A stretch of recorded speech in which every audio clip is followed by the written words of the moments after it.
Alors, bonjour tout le monde, hein. Donc, j'espère que vous portez toujours très bien. Les nouvelles ne sont pas bonnes du tout, ok? Quand on dit les nouvelles ne sont pas bonnes, ça dépend en fait de comment est-ce qu'on interprète la décision et la nouvelle que vous avez certainement déjà entendu depuis ce matin. Pour ceux qui sont dans le programme d'immigration, très tôt, lorsque j'ai reçu l'information, j'ai fait une publication sur mes comptes TikTok et YouTube, comme vous avez pu le constater. Et voilà, je viens donc aujourd'hui avec cette vidéo pour qu'on en parle un peu plus dans les détails, on parle de stratégie. Parce que depuis ce matin, ça n'arrête pas. J'ai beaucoup de personnes qui se lamentent, puis c'est normal. Lorsqu'on a tout mis dans un projet et que à la dernière minute, on reçoit ce type d'information, on ne sait vraiment plus à quel sens se vouer. Donc, vous avez certainement écouté l'information, vous avez certainement vu passer ça quelque part. Si vous êtes dans des groupes, si vous suivez l'actualité de l'immigration sur les réseaux sociaux, vous avez compris que le Québec ferme justement ses portes. On met une pause, on gèle le programme présentement pour essayer justement de réfléchir, ok, de prendre des décisions et d'orienter son programme d'immigration peut-être autrement, qui sait. Mais une chose est certaine, c'est que les programmes phare que nous connaissons, qui est le programme ARIMA, qui permet en fait aux personnes qui sont à l'extérieur de venir au Canada directement en tant que résident permanent, ne va plus faire d'invitation.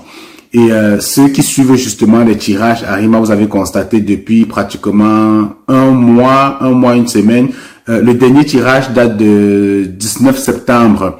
Donc, on va pratiquement un mois que ARIMA n'a pu faire de tirage. Il fallait s'attendre à cela. De toutes les façons, moi, je m'attendais à une annonce, pas de ce type. Je m'attendais à ce qu'on dise que, voilà, on va peut-être réduire les seuils, on va changer le programme autrement.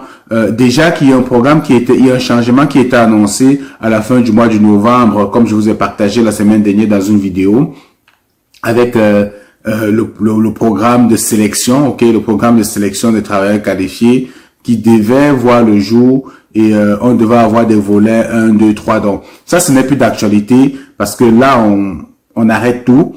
Et on va certainement nous revenir d'ici 8 mois avec un nouveau visage. Alors, il faut comprendre que présentement au Québec, on a un nouveau ministre de l'immigration. Vous avez certainement connu l'ancienne ministre, Madame Christine Fréchette. C'est elle qui a vraiment reformaté le système d'immigration du Québec au cours de ces dernières années. C'est elle qui est à l'origine de tous les changements qu'on connaît, de tout le programme qui rentre en vigueur, des seuils, des quotas.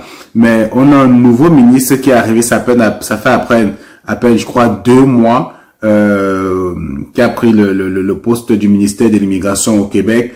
Et certainement, ce qu'on commence à voir là, c'est son travail. Ok, c'est les résultats de son travail, de son analyse qui commence vraiment à être mise en application.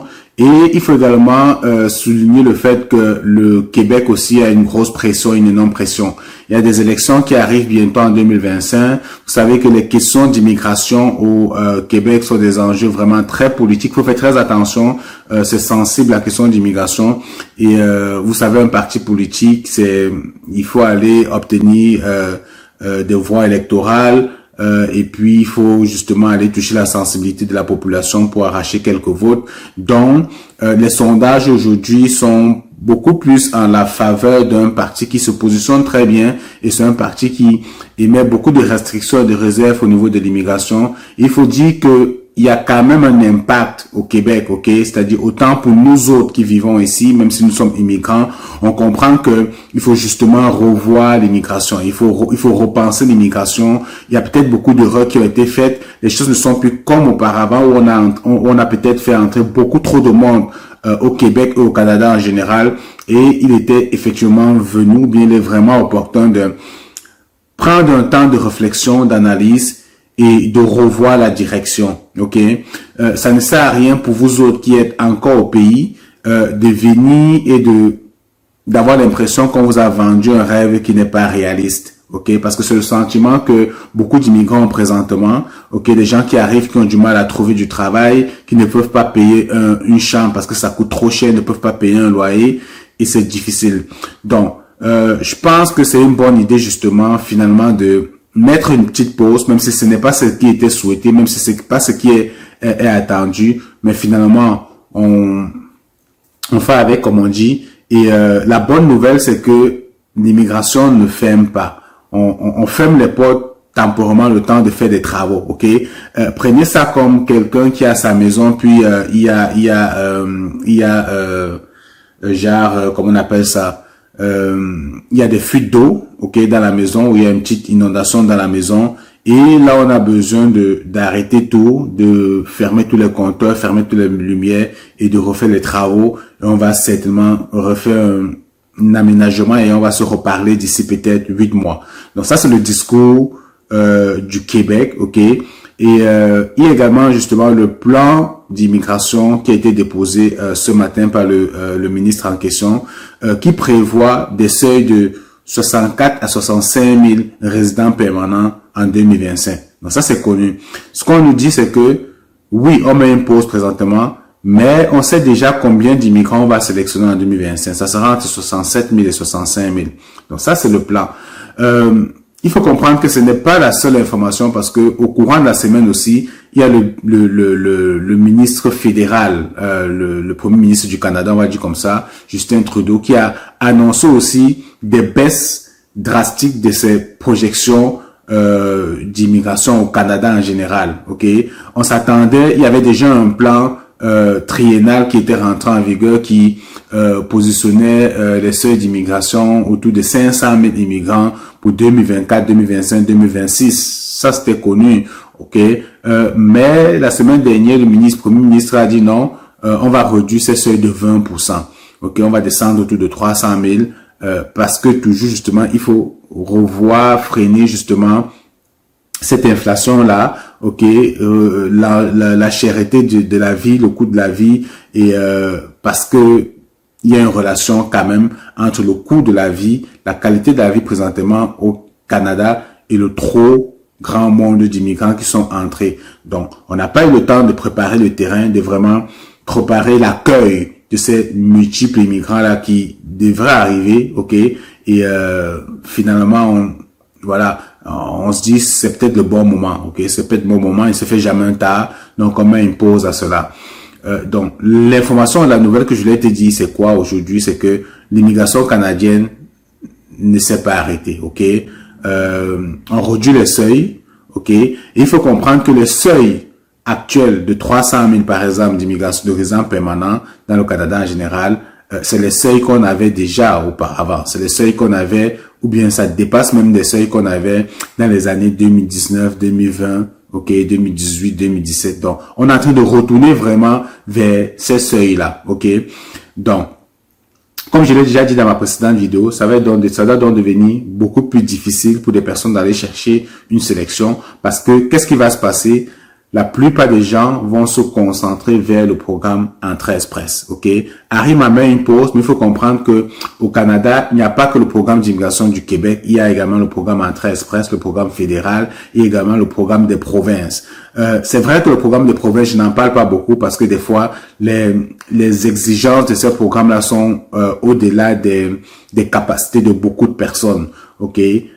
Par exemple, il faut avoir très souvent un lien avec la province, qui peut être soit un emploi, soit la famille, soit faire une visite exploratoire, et c'est pas des choses qui sont évidentes à trouver. Décrocher un emploi dans une province au Canada, c'est possible, mais c'est pas évident, ok? Donc voilà pourquoi très souvent je préfère parler de Entrée Express parce qu'au moins on entre dans un bassin, si on a le score, on se fait tirer, ok? Donc tout le monde donc désormais va se replier vers Entrée Express, ça fait que les scores vont vraiment être important. Les scores de sélection et de tirage d'entrée express vont considérablement augmenter. Donc, il va vraiment falloir bien se positionner, bien faire ses devoirs, avoir des bons tests de langue, essayer d'aller chercher le maximum de points pour mettre des chances de son côté. Et comme vous le savez, pour ça, nous pouvons toujours vous accompagner. Ça nous fera toujours plaisir si vous avez besoin d'aide avec ça. www.exponentielimmigration.com. On va penser la stratégie. On va essayer de réfléchir ensemble. C'est quoi les bons canaux d'immigration ces temps-ci. Et on va patienter en attendant 2015. D'ici juin 2015. Ça sera quoi la nouvelle image? Ça sera quoi le nouveau visage? Pour le moment, on n'en sait pas grand-chose. Est-ce qu'on aura un nouveau programme? Est-ce qu'il y aura des nouveaux changements? C'est sûr. La tendance telle qu'on la voit, le Québec veut repenser son immigration vraiment vers ses objectifs. Qu'est-ce qu'on a besoin? Qui est-ce qu'on a besoin? Ça a toujours été ça, la question principale du gouvernement actuel et même des gouvernements à venir. Si jamais le gouvernement de la CAQ, perdait les élections, le prochain qui prendrait le pouvoir aura toujours une réflexion dans ce sens-là. Il faut noter que ces 2 dernières années, il y a beaucoup trop de monde qui sont rentrés au Québec, qui ne remplissaient plus les conditions du programme, de la politique d'immigration du Canada, qui est vraiment de faire venir des personnes compétentes, faire venir des personnes qui ont quelque chose à offrir, quelque chose à donner à la croissance économique de ce pays. Voilà pourquoi le programme d'immigration du Canada a toujours été un programme très sélectif, très pointueux, avec des tests de langue, des expériences de travail dans des domaines en demande. Ça a toujours été ça la politique du Canada. Sauf que avec la politique d'intérêt public récente, qui a donné la possibilité et a facilité l'arrivée massive de beaucoup de visiteurs. L'intention peut-être derrière ça, c'était de relancer l'économie. On se disait, OK, on va relancer le tourisme. Les gens vont venir, vont visiter, vont injecter de l'argent dans l'économie canadienne. Et ça va permettre en fait à l'économie de se relancer. Mais c'était oublier en fait que le Canada quand même, c'est un pays qui est convoité par beaucoup de monde, ok, et que en allégeant les procédures de visa visiteur, ça ouvrait comme ça des vannes à des personnes peut-être mal intentionnées ou pas, mais en fait ce qu'on a remarqué aujourd'hui c'est que tout le mal-être, toutes les challenges, les difficultés qu'on vit présentement, surtout au Québec, c'est qu'il y a beaucoup trop de demandeurs d'asile. Il y a vraiment beaucoup trop de demandeurs d'asile et c'est ça qui est vraiment au centre de tous les débats. Et les demandeurs d'asile, c'est pas des personnes dont on s'attendait, ok? Quand on fait un programme d'immigration, par exemple, je vous ai dit qu'en 2025, le gouvernement s'attend à recevoir 64 à 65 000 résidents permanents. C'est calculé, on essaie de vérifier un certain nombre de choses. C'est un travail qui se fait pendant des mois et des mois et des mois avant de sortir un tel chiffre, ok? Mais à côté de cela, on ne s'attend pas à ce que il y aura par exemple 500 000, ok? Personnes qui vont venir visiter et qui vont décider de ne plus rentrer chez eux. On les a donné on leur a délivré un visa visiteur, mais on n'a jamais imaginé que ces personnes-là devaient venir et décider de rester au Canada. Parce que le but d'un visa visiteur n'a jamais été de venir s'installer au Canada. Donc, c'est autant de choses qui font que finalement, on dit, OK, on met une pause, on réfléchit autrement, on essaie de repenser la façon de faire et on va revenir d'ici juin 2025. OK.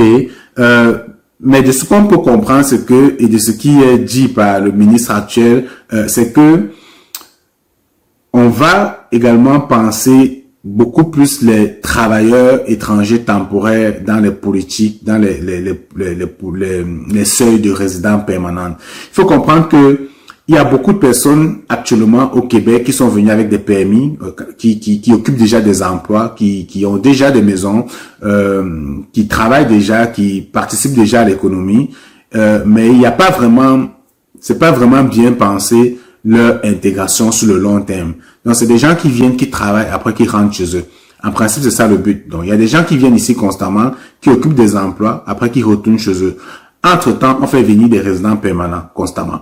Donc, c'est dit non. Le gouvernement actuel, ce qu'ils veulent faire, c'est vraiment de donner la priorité à ceux qui sont déjà ici. Ceux qui ont déjà un emploi ici et qui vivent déjà ici. Eux, ils auront la priorité. Donc, dans les prochains discours ou dans les prochaines politiques et stratégies d'immigration, j'ai le sentiment que les personnes qui sont présentement au Québec auront la priorité. OK. Mais est-ce que ça veut dire qu'on va pas aller chercher les gens à l'extérieur? Oui, on va continuer à aller chercher les gens à l'extérieur, mais ça sera vraiment très, très ciblé, très, très spécifique. Donc, je peux pas en dire long. Ça, c'est mon analyse à moi. Je suis pas ministre, je travaille pas au ministère. Donc, j'observe un peu ce qui se passe, les tendances, et je peux donner quand même mon point de vue. Il faut comprendre que c'est pas la première fois que ça arrive. Ça, c'est quelque chose que tu devrais comprendre, ok? Il faut savoir que le gouvernement actuel au Québec, qui est le gouvernement de la CAQ, c'est un gouvernement qui a déjà rejeté 18 000 dossiers. C'est-à-dire qu'il y a 18 000 dossiers qui étaient en attente de visa, ok, qui traînaient, que la CAQ a retourné. Quand ils sont arrivés au pouvoir, ils ont dit, on n'en a pas besoin. On va retourner ces dossiers-là qui avaient déjà été sélectionnés par l'ancien gouvernement et on va repenser une autre façon de faire l'immigration. Et c'est comme ça qu'ils ont mis sur pied le programme ARIMA. Donc, c'est comme si, voilà, ça revient, ok, c'est la même histoire qui revient en 2024, on gèle tout. Est-ce qu'on va retourner les CSQ? Est-ce qu'on va retourner le dossier de ceux qui sont déjà dans le bassin? Est-ce qu'on va annuler les sélections qui sont déjà faites? Je ne sais pas. Mais ce qu'on dit, c'est qu'il n'y aura plus de sélection et il n'y aura plus de CSQ, ok? Donc, ça veut peut-être dire que même ceux qui ont déjà été invités, ça se peut qu'on les délivre pas de CSQ. De toutes les façons, à ce niveau, c'est pas très clair. Je peux pas en dire plus. Ok, j'essaie d'analyser au même titre que vous. Mais si j'interprète entre les lignes, c'est bien écrit, il n'y aura plus de délivrance de CSQ. Et ça concerne aussi le programme PEC. Vous savez, le programme PEC, c'est le programme post-diplôme au Québec. Lorsque vous arrivez au Québec et que vous terminez vos diplômes, les 2 PDMU 800 heures, les DEC et tout, vous avez la possibilité d'appliquer à la résidence permanente. Et justement, dans le programme de l'ancien ministre, parce que avant, lorsqu'on terminait les études au Québec, il fallait aller chercher ce qu'on appelle le permis d'études post-diplôme. Donc, lorsque tu partais, tu terminais tes études, tu prenais le permis de travail. Ok, ça s'appelait tu prenais ton permis de travail post-diplôme et avec ton permis de travail post-diplôme, tu pouvais commencer à gagner de l'argent et avec 1 année ou 2 ans d'expérience, tu pouvais maintenant appliquer à la résidence permanente du Canada. Sauf que au courant de cette année, l'ancien ministre avait justement dit que désormais, au Québec, lorsqu'on terminait des études dans certains programmes, tout de suite, on pouvait appliquer à la résidence permanente. Donc, on n'avait plus besoin d'aller chercher l'expérience de travail et tout. Donc, ça aussi, ça ne sera plus possible. Donc, le programme PEC aussi est concerné par ça. Donc, ça veut donc dire que désormais, ceux qui ont terminé les études au Québec, ou bien qui sont sur le point de terminer les études au Québec, vous ne pourriez plus appliquer donc au programme PEC pour la résidence permanente. Mais il y a d'autres programmes, ok? Il y a le programme de l'expérience canadienne que vous pouvez toujours faire. Vous savez, lorsque vous terminez vos études, vous prenez votre permis de travail post-diplôme. Après 12 mois d'expérience, vous pouvez aller appliquer au programme de l'expérience canadienne et aller chercher votre résidence permanente. Mais ça se peut que d'ici juin, que des nouvelles réformes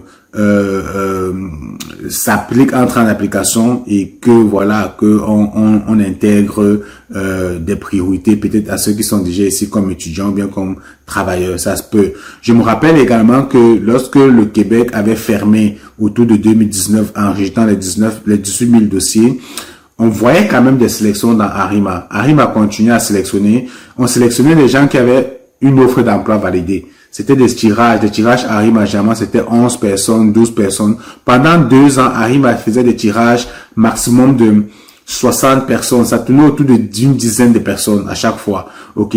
On a vraiment recommencé à avoir des tirages de 300, 400, 500 personnes. C'était vers fin 2022. Vers fin 2022, c'est là où ARIMA a commencé à renaître. Puis en 2023, on a commencé à avoir les tirages de 1000, 1300, 1400, puis ça a repris, ok, au point où on a battu tous les records. Donc, il faut comprendre que l'information, c'est qu'on met une pause au Québec dans le programme ARIMA, mais en même temps, on a déjà déposé le plan d'immigration pour 2025, et dans ce plan d'immigration, là, on nous apprend qu'on va sélectionner 67 000 résidents permanents. Il faut comprendre que 67 000 résidents permanents en 2025, c'est au-delà de ce qu'on a déjà sélectionné en 2023. Et peut-être même en 2022. On se rapproche des seuils de 2022. Donc, ça va grandissant. OK? Ça veut donc dire que toi, qu'est-ce que tu vas faire à ton niveau? Qu'est-ce qu'il est question de faire pour toi qui était peut-être déjà dans le bassin, qui est déjà dans le système, qui entreprend déjà d'immigrer au Canada? Si ton objectif, c'est vraiment d'immigrer au Canada, si ton rêve vraiment, c'est de réussir ton projet d'immigration au Canada, alors ne lâche pas les bras, continue. Si tu es sur le point de faire ton test de langue, vas-y, continue, prépare, fais ton test de langue et puis rentre quand même dans le bassin. Le bassin n'est pas fermé, mais ce qu'on dit, c'est qu'il y aura plus de tirage, ok? Mais quand on va ouvrir, ceux qui sont restés dans le bassin, peut-être on va les sélectionner, peut-être ils auront la chance d'être tirés. Au même titre que en 2019, quand Arima a fermé, quand ils ont ouvert vers 2022, les gens qui étaient restés dans le bassin, on a tiré plein de monde avec des scores de 430, 440 par là. Ok, aujourd'hui, il faut avoir les 580, 600 pour être tiré. Donc, restez dans le bassin, soyez patient. Ça se peut que, oui, il y aura peut-être des nouvelles réformes. À partir de là, on va voir, ok, en fonction de ce qui sera annoncé, on va s'orienter. Est-ce que on oublie complètement Arima? Est-ce que c'est un nouveau programme? Est-ce qu'on a encore les capacités? Est-ce qu'on répond encore aux critères? Sinon, comme je vous ai dit, si vous avez la possibilité pendant ce temps d'aller faire Entrée Express, si vous avez fait les tests de langue qui vous permettent d'entrer dans le bassin Entrée Express, allez-y, ok? Pendant ces 8 mois, essayez de regarder à côté, essayez de regarder ailleurs, faites vos évaluations de diplôme si vous n'avez pas encore fait d'évaluation de diplôme. Le temps passe tellement vite. On a l'impression que 8 mois c'est tellement long, mais 8 mois, quand on va se parler d'ici 8 mois, vous allez vous rendre compte que waouh, c'est passé extrêmement vite parce que rien que le temps de faire l'évaluation de diplôme, pour ceux qui commencent la procédure, l'évaluation de diplôme avec l'organisme au Canada, OES ou ICAS, aujourd'hui le délai c'est au moins 3 mois, 3 à 4 mois pour obtenir son évaluation de diplôme. Et vous savez que sans évaluation de diplôme, on ne peut pas commencer de procédure. Donc, restez dans les démarches si vous êtes vraiment déterminé à immigrer. Faites vos évaluations de diplôme, ça va prendre un certain temps. L'inscription au test de langue, ça aussi c'est pas évident. Il faut comprendre que si vous voulez faire la procédure Entrée Express, ça vous prend absolument le TCF Canada ou le TEF. Vous n'avez pas le choix. Vous avez le choix uniquement entre 2 tests de langue. Par contre, Arima vous propose une panoplie de tests de langue, mais Entrée Express c'est uniquement 2 tests de langue qui vous permettent de faire ce programme d'immigration là. Donc, ça va être davantage serré. Si tout le monde se penche vers Entrée Express. Mais il faut également savoir que Entrée Express a une condition qui est souvent très discriminatoire entre les candidats, qui est éliminatoire beaucoup, c'est les frais de subsistance. Il faut avoir la capacité financière, il faut avoir la capacité de démontrer qu'on a un certain montant d'argent dans son compte bancaire qui va nous permettre de nous prendre en charge lorsqu'on sera au Canada. Et parfois, ce montant-là, ce n'est pas à la portée de tout le monde. Voilà pourquoi certaines personnes vont être souvent obligées d'être orientées vers Arima. Et ils n'auront pas le choix. Mais si vous avez la capacité financière, si vous êtes capable de faire vos évaluations de diplôme, allez-y, essayez de faire Entrée Express. Mais donc, n'essayez pas de vous décourager, ok? Pas de découragement absolu. Je connais beaucoup de personnes, ok? Moi, j'ai dans mon entourage des personnes qui faisaient partie des 18 000 candidats qui avaient été rejetés en 2019, mais qui sont présentement au Canada. On a rejeté, ils ont recommencé, ok? Donc, ce que je veux dire, c'est que l'idée, ce n'est pas de se décourager.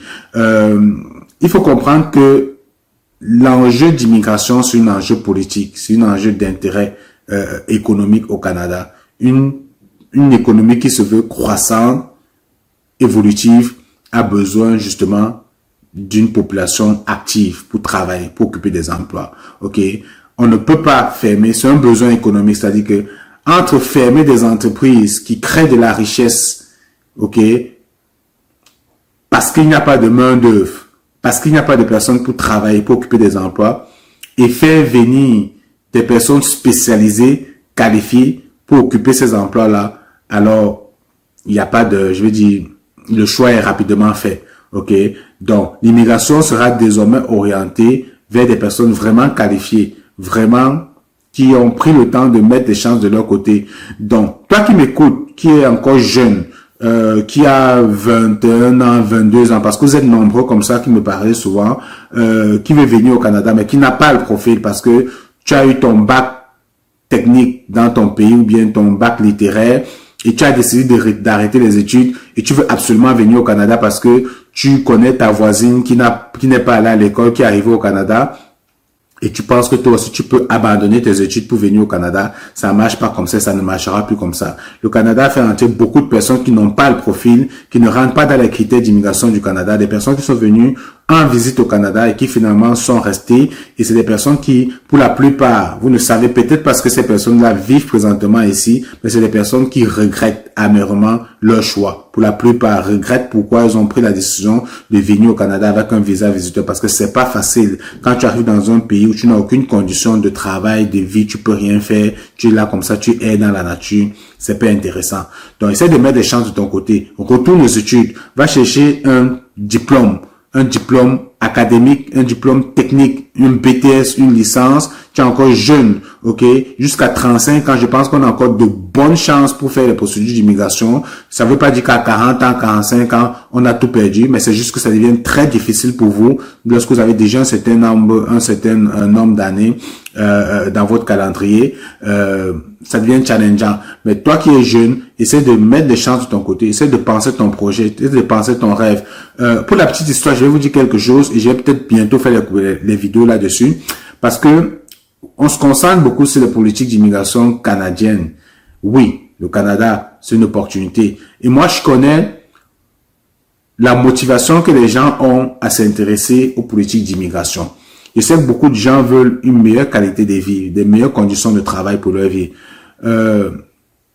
Lorsque je faisais mes procédures à l'époque, c'était aussi difficile, ok? J'étais de l'autre côté et je voulais moi aussi venir au Canada. C'était challengeant, c'était pas évident. Je me rappelle que je voulais également faire la procédure j'avais essayé une procédure là aussi, d'un pays, mais après j'avais fait des recherches Dubaï. J'avais fait des recherches, je m'étais rendu compte que non, les conditions de travail, bref, j'étais tombé sur beaucoup de forums où les gens déconseillaient. Donc, j'ai mis une pause à ça, je suis parti.